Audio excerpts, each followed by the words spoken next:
Today on Day of Discovery, In His Footsteps with Jim Cantelon. Friends, what we need to know is that truth will ultimately prevail. And the truth that you need to know, the truth that I need to know, is Jesus himself saying, I am the way, the truth, and the life. No man comes to the Father but by me. Truth ultimately is in Jesus, the Son of God. You stick with Jesus, you're going to win.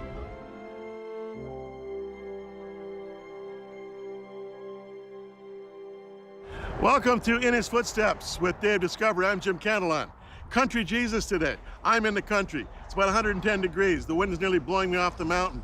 What impact did this climate, these environments, have on Jesus himself personally and on his ministry, especially his parables, those marvelous parables of teaching that draw so much from the countryside?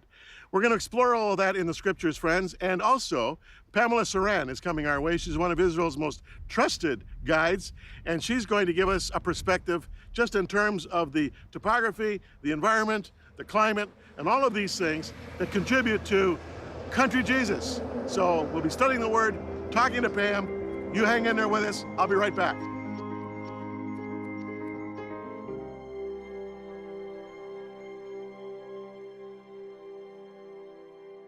Well, welcome, friends, to the heat, about 110 degrees in the sun, the wind, storm brewing over the Sea of Galilee. This is country Jesus territory. Jesus was so impacted by the countryside. His parables are just full of references to natural setting, to farm imagery, to properties, to terrain. In fact, I'm going to take an example of some of his parables that were influenced by his experience in the country, all right? And the most famous, of course, is the parable of the sower. He says, behold, a sower went out to sow. As he sowed, some seed fell by the wayside, the birds came and devoured them. Some fell on stony places where they did not have much earth, and they immediately sprang up because they had no depth of earth. But when the sun was up, they were scorched, and because they had no root, they withered away. And some fell among thorns. The thorns sprang up and choked them. Others fell on good ground and yielded a crop. Some 100-fold, some 60, some 30. He who has ears to hear, let him hear. Now, you all have read that probably if you have any biblical exposure at all. This parable would really resonate with his listeners, as it does with you as you look at me here. Now, look at me here. I'm sitting on stony ground, all right? We got all kinds of stones here. And what's more, climbing up this hill, I almost needed crampons to get up here. I almost had my hat torn apart by a bunch of thorns on a thorn tree. The heat is unbelievable. So what you have here is a representation of this parable of the sower. Something that you might find interesting to know is, and I've seen this myself, even in the last several years, sowers who are not very well-to-do and don't have modern farm equipment in our day sow the way they sowed in Jesus' day. What do? They have this sack over their shoulder. They reach into the seed. They pull it out and throw it to the air as they walk. And interestingly, they sow on the ground before they plow it. Before they plow it. That's why some falls on stony, some on thorny, some on good, and some on bad. All right? Now, I'm going to deal with something really difficult here. Because after this parable of the sower, the disciples, who are totally flummoxed by his parables in general, say, why do you speak in parables? Now, this is a very difficult passage. He says, look, because it's been given to you to know the mysteries of the kingdom, but to them it has not been given. He then goes on to quote Isaiah 6, verses 9 and 10. Now listen to this. Hearing you will hear and shall not understand. Seeing you will see and not perceive. For the hearts of this people have grown dull. Their ears are hard of hearing. Their eyes they have closed, lest they should see with their eyes, hear with their ears, lest they should understand with their hearts and turn so that I should heal them.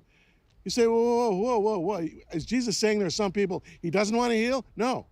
What he's saying is there are people here whose hearts have grown dull. To grow dull spiritually is a process. In many cases, it's a lifelong process.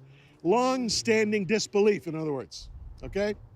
And I have known this enough in my own pastoral experience. There are many people, friends, who do not want to believe.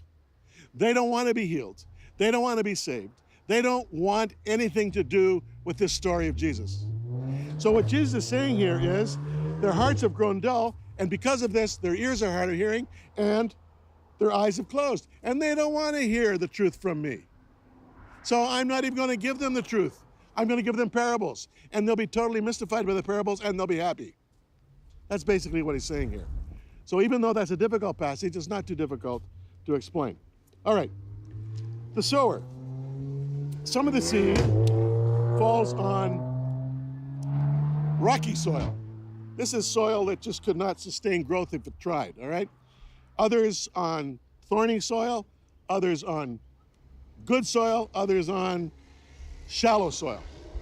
What Jesus is saying here is that his teaching, whether it's through parables or anything else, falls on different ears with varying response. It's just simply a fact of life. And we cannot expect people to respond the same way. Some will respond eagerly and then fall away. Others will just say, get away from me, I am not interested. Some will say, I've been trying for years to get away from you guys, go away. But then there are those who are going to say, tell me more. That's where the deep soil is, all right? That's the simple point of this parable. Then he goes on, country Jesus, and talks about wheat and tares. Now this is fascinating. I won't read it for you right now, but it's in that same chapter 13. Tares were a kind of weed that grew up with the wheat, and initially you couldn't really tell which was which. And some tares are growing with the wheat, and the owner's servants come to him and say, it looks like we've got some tares with the wheat. Do you want us to tear up the weeds? And the owner says, no, if you tear up the weeds, you also tear up the good wheat. And he says, what's more, it's an enemy who has sowed this in my field. He says, wait until everything is ripe, and then we'll be able to divide the good from the bad. A simple point, simply meaning that ultimately good will prevail. Good and bad will coexist for a period of time, but eventually good will always win. We know this from all the good movies we watch, all the good books we've read that have a kind of a moral core to them. Good trumps evil every time. That's a simple truth there. Then he talks about a mustard seed. Well, a mustard seed is just the tiniest thing. I have seen mustard seeds here in Israel. It looks like it's about half the size of a grain of salt.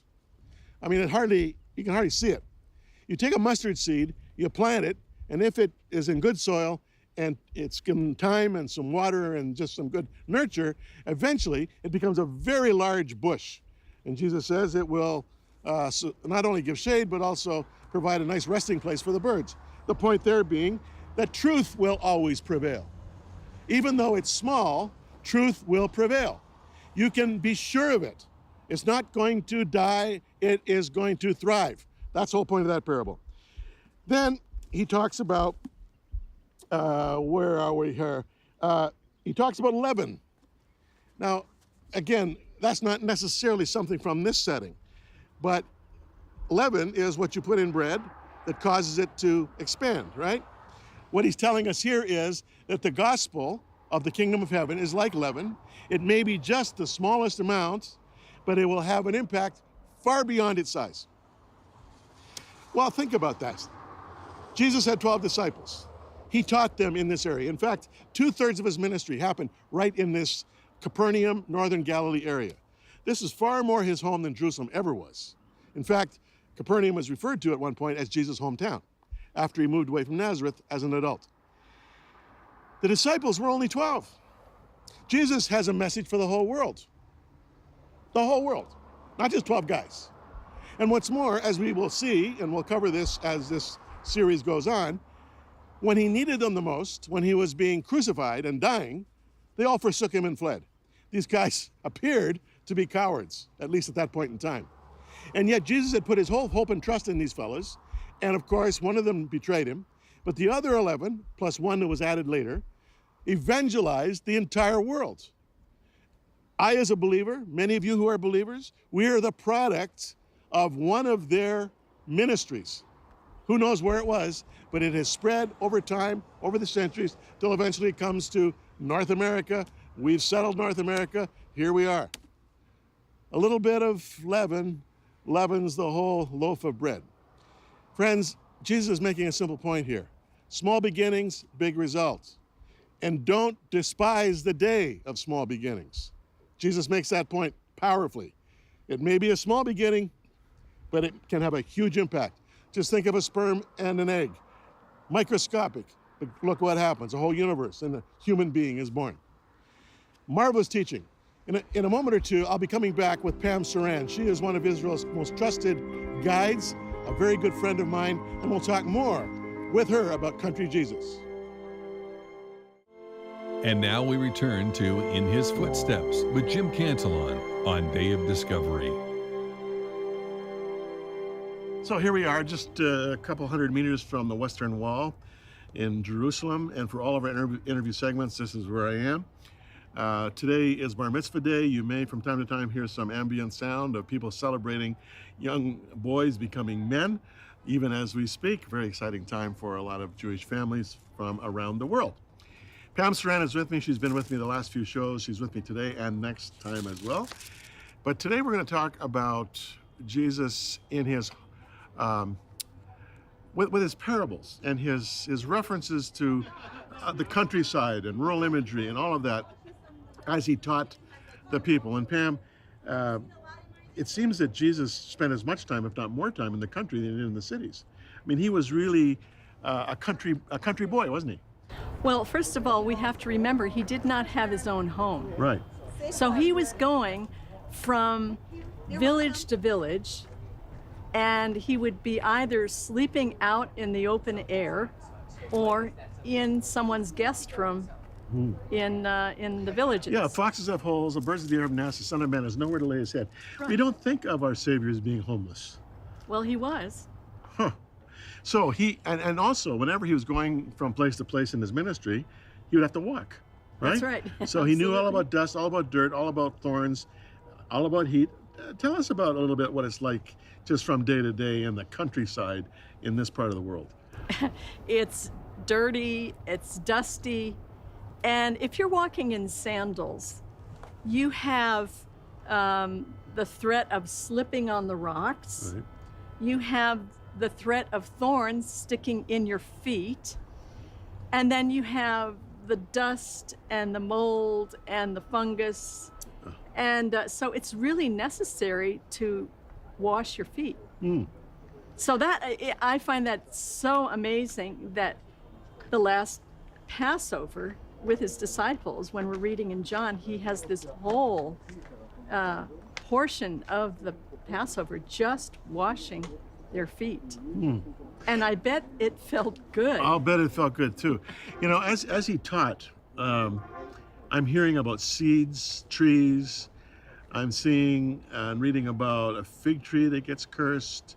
I'm reading about the Sea of Galilee, about storms, about going up in the mountains, down from mountains, wind. I mean, the world of nature was there. And I've often wondered, as Jesus was teaching people outside, for instance, when he says a city set in a hill cannot be hid, I'm wondering if he's up there on the Mount of Beatitudes looking over at Safat, you know? No, he was down on the shore or Right. over on the northern, Right. and he was looking south and east to one of the Decapolis. Oh. The big Greek cities. big Greek cities. And they were the ones that were lit up, nightlife, pagan, Hellenistic cities. Okay. And so you could see it, and it was really sticking out. Now, over the years of guiding, have you ever guided any tour groups into the wilderness, into the desert? Yes, I have. Tell us about that. We got lots of time. What's that like? It's wonderful. Really? Yeah. I mean, it's dirty, it's dusty. But, Hotter in Hades. well, it depends on when you go. Oh, sure. In the winter, it's so nice. Right. But one of the interesting things about walking around, not only in the desert, but also in Galilee, are there many, many fragrant and edible plants. Really? So you can actually keep yourself healthy and alive just by foraging greens that are growing out of the ground. Now, once the early rains come, all those thorns, those are seeds, and they go into the ground, and you start getting green. and you get all these tender green leaves, and so much of it is edible. So Really? you can like live on salad for months Huh. just walking around. Well, I'm thinking right now about John the Baptist, who lived out there, and it says he ate locusts and wild honey. Would that just be a general statement of living off the land? Yes, foraging. Foraging. Now, a locust is a kosher insect. Really? You can actually barbecue them. Really? Yeah. In fact, we had a locust swarm a few years ago where Yemenite Jews went down and they actually captured them so they could barbecue them Really? because it was part of their diet in Yemen. You ever had one? No, thank you. I've heard they're very tasty, but I haven't had one either. Now, some people think that that word locust means the carob pod, Right. which is also a native tree. And that is a very nutritious food that you can just forage. Lots of vitamins and minerals, sweet to the taste, Huh. and you can live on it. When you're in the desert, are there dangers in the desert other than the heat in summertime and potentially slipping off a cliff? I've heard about flash floods, for instance. Are there other things that can suddenly ambush you when you're out there? Yes. Now, people in Jesus' time would be very sensitive to the possibility of a flash flood. All you'd have to do is look up to the watershed line and see if there are any rain clouds. And if there are rain clouds, then you stay out of the wadi. Which is a valley, right? Yeah, the valley. Yeah. You stay out of the valley. I heard a story once of an Israeli and an Arab, and they were working in the Dead Sea, and they were down by a large gorge with a truck, and the Arab suddenly screamed, "Mai!" which means water, and they ran up the slope, and came this amazing roaring flash flood that just took the truck right on down. I've So- heard them sometimes pushing buses right into the Dead Sea. Yes. So what happens? It rains up here in Jerusalem, and a huge torrent, and then it just starts working its way. Yes. And eventually there it is, bang. And it can be deadly. It can be absolutely deadly. So this parable of Jesus, where he's talking about building the house Right. on the stone, Yeah. he's talking about some kind of flash flood.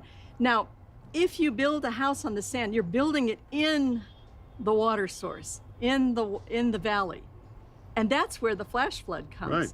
But if you build a house on stone, you're building it up on the slope, on the strata, so it doesn't get hit by the flash flood. Jesus often refers to vineyards and grapes and wine.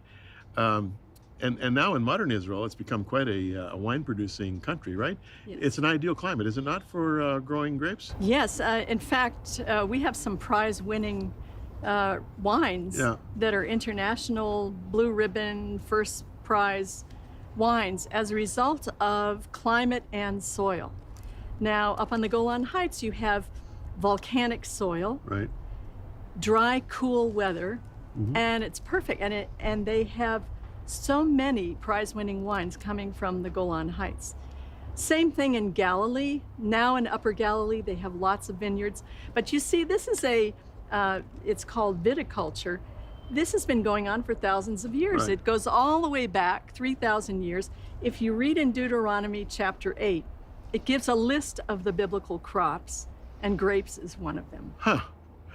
And then, what's your understanding of Jesus cursing the fig tree? What was going on there? Have you thought that one through?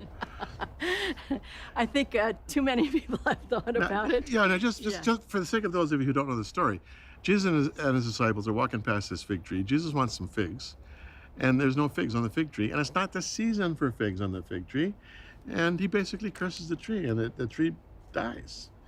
What's up with that? Well, first of all, we have to look at the season. Yeah. So it's close to Passover, I think, that Right. he's saying Yeah. that. So there is a crop of new figs that come out. They're called pagay. Right. You know, Bethpage, Right. the village, that's called the house of the early figs. Right. And those are little green figs that come out. So this tree should have had those on it. Mm. And so there's a kind of a connection. Right. And what I've heard is the rejection of Jesus was equivalent to a fig tree not producing those early figs. But that doesn't mean that everybody's supposed to turn around and curse the religious establishment that rejected him, because there are so many other scriptures, like in Romans 11 and Isaiah chapter 6. It's a mystery. It's a mystery why that happened. But he's also saying, look, if you had faith to move a mountain, that mountain would move. So he was demonstrating something as well. Yeah, I've often wondered if he wasn't doing a kind of an illustrated sermon for his disciples, teaching them something there. That's what I think was going on. Yeah. The stones around here. He talks about cornerstones. He talks about millstones. Big part of the culture, stones. We're sitting on stones. Right. This land has more stone than anything else. Now, the cornerstone, which we have in Psalm 118, which is also a reference to the Lord. And I should really read it because it's a very important reference to him. Psalm 118, did you say? Psalm 118. The stone which the builders have rejected has become the chief cornerstone. This is verse 22. 22, Psalm, right. Okay. Yep. And this was the Lord's doing. It is marvelous in our eyes. So this is referring to the Lord being the chief cornerstone. Now, what is the chief cornerstone? It is the foundation corner for the building of the house of the Lord. If you really get down to specifics. And would this be the lowest stone? Most likely it would be the lowest, the foundation stone. The foundation stone. Yeah. Right on the corner. Right. Rosh Pinah, the head of the corner, okay? So we look over here, we see the southwest corner of the Temple Mount, and down below is a foundation stone, and that is sitting on bedrock, and then one upon the other. Now, Herod, when he built this, he didn't even use mortar. No. They're not stuck together. They sit one on top of the other. It's just their weight. Right. Like, I've seen some of those stones that look like 20, 30 feet long. Yeah. How in the world they move those things around is beyond me. Oh, they have a wonderful movie in the Western Wall. They show how that happened? They had oxen and they rolled the thing. But that stone that's going into the Western Wall, that was quarried underneath the city, and it's called the Royal Limestone. And it's soft when you quarry it, but when it gets out in the sun, then it hardens up, and it just, as you can see, 2,000 years later, you have this incredible limestone. Now, the millstones were not limestone, they were basalt. Oh, which is volcanic, right? Volcanic and very, very hard. And so all the grinders, the millstones that the women used to grind the grain every day for the daily bread would be ground in the basalt millstones, which were manufactured most likely in Capernaum. Wow, this is amazing. Pam's coming back next show, and we're going to talk about Capernaum, a hometown Jesus, and you're going to find it fascinating. I hope you're enjoying this as much, friends, as I'm enjoying it. So we're going to take a little break, and then I'm going to close this show. Hang in there with me. And now we return to In His Footsteps with Jim Cantelon on Day of Discovery. I got to say more about this parable about truth prevailing when he gets into, the tares and the wheat. Again and again,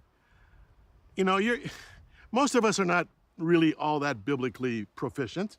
We can read, we're literate, we can open the Bible when we choose to open it. But for many of us, the average person, we don't have that much sophistication or that much theological background or that much training to really deal with some of the things that come our way with regard to interpretations that various people have of the scriptures. Now, the fact is that all of us are interpreters. There's no one who reads the Bible who isn't himself or herself an interpreter. We're a filter. The Apostle Paul makes the point, we see through a glass darkly. We all have a kind of spiritual astigmatism. And that's why we benefit so much from others who bring their perspective. However, sometimes people will interpret the scripture and they do it in an absolutely off the wall, kind of compulsive, subjective, narrow, and often heretical way. But because we don't really have the equipment to respond, we either just listen dumbly or we get into a big argument. Friends, what we need to know is that truth will ultimately prevail. And the truth that you need to know, the truth that I need to know, is Jesus himself saying, I am the way, the truth, and the life. No man comes to the Father but by me.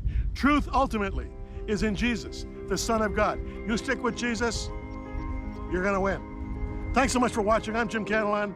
More coming in the weeks ahead. Bless you.